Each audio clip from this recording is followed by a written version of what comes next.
Hello everyone and welcome back to another tutorial from Tech Channel. In this video, we will be showing you how to log in to your Bigo Live application. If you already have the Bigo Live application on your smartphone, then just go ahead and open the application. In case you don't, open up your Google Play Store or the App Store on iOS and then search for Bigo Live. Once you find the application, tap on the Install button and then when the installation is completed, go ahead and open it up. As soon as you open the application, you will be asked to log in to your account. You can log in using your social media accounts or your phone number.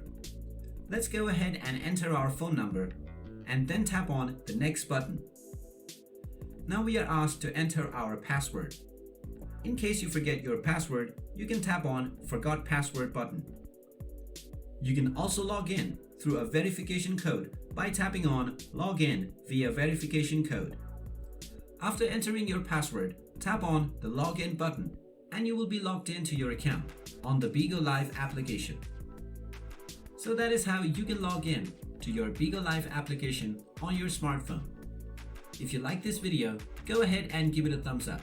Don't forget to subscribe to our channel and hit the notification bell as well if you wish to be notified whenever we post a new video. Thank you for watching.